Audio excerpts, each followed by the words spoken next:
Well, first, you need a concentrated source of beta-sitosterol, and even the saw palmetto berry, the plant recognized as one of the best sources of beta-sitosterol, contains only 333 parts per million of beta-sitosterol.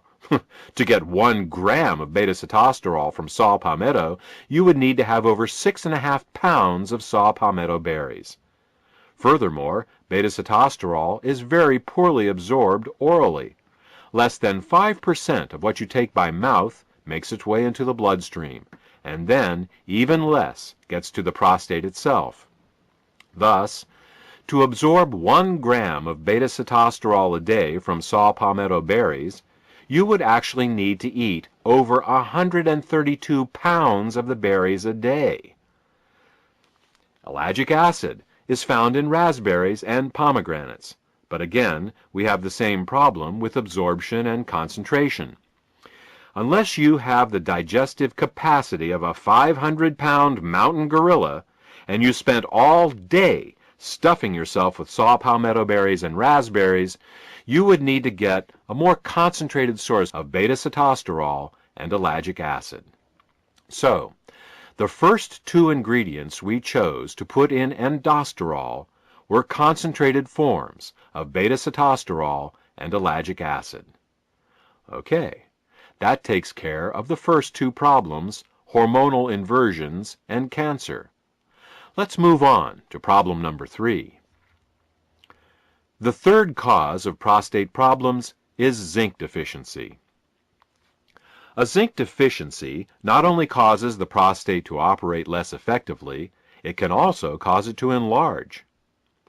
Different organs in the body have different requirements for elements, and for the prostate, zinc is required.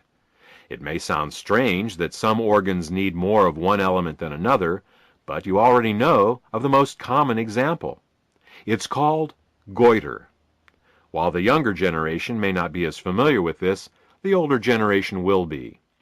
Goiter is an enlargement of the thyroid gland in the neck due to insufficient iodine in the diet.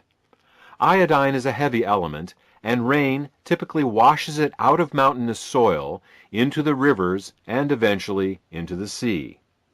People living near the oceans who eat fish get all the iodine they need, but people who live in the mountains often become iodine deficient and can develop goiter. Of course, this isn't seen much anymore in developed countries where iodine is added to table salt, but it demonstrates the point. Individual organs, or glands, have specific mineral requirements, and when they don't get what they need, they malfunction and can enlarge. Thus, prostate enlargement can be considered prostate goiter. Unfortunately, zinc is not added to table salt like iodine is. This, added to the fact that zinc becomes more difficult to absorb with age, leads to the widespread zinc deficiencies we see today.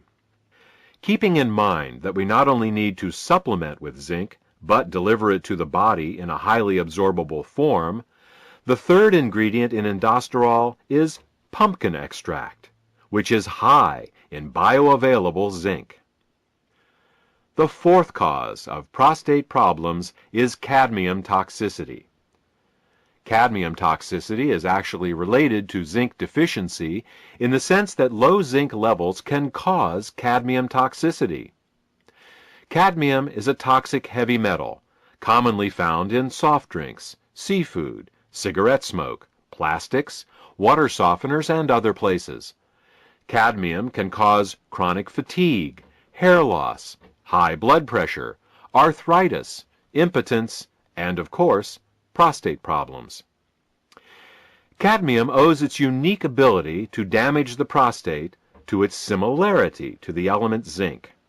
Now, all beneficial elements have their toxic analogs, poisonous elements that the body mistakes for the beneficial ones.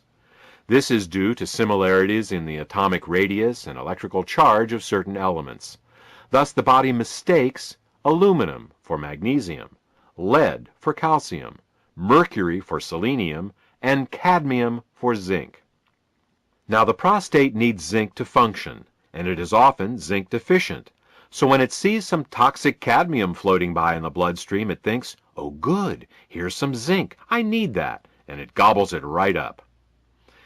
In this manner, over time, cadmium accumulates and begins causing problems.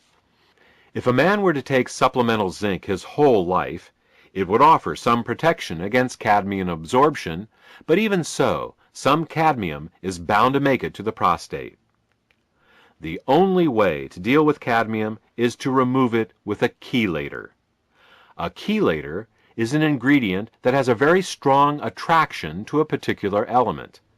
If the attraction it has is stronger than the attraction the body has for that element, the chelator can pull that element out from the body. The safest and most effective cadmium chelator is called EDTA. EDTA is an amino acid that has a 50-year history of removing toxic metals like cadmium from the body. Once EDTA has attached itself to cadmium, the entire complex becomes water-soluble and will be eliminated harmlessly in the urine within a few hours.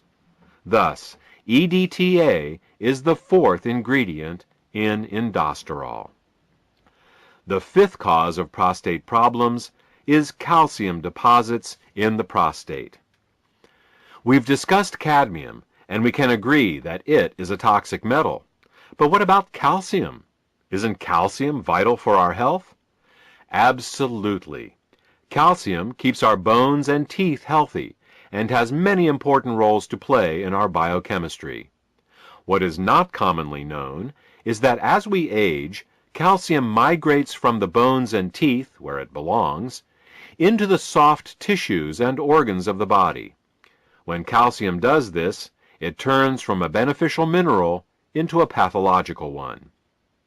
When calcium moves into the kidneys, we get kidney stones. When it deposits in the gallbladder, we get gallstones. When calcium migrates into the arteries, we get arteriosclerosis and atherosclerosis.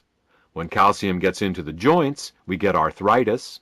And when calcium gets into the prostate, we get prostatic calculi, also known as prostate stones.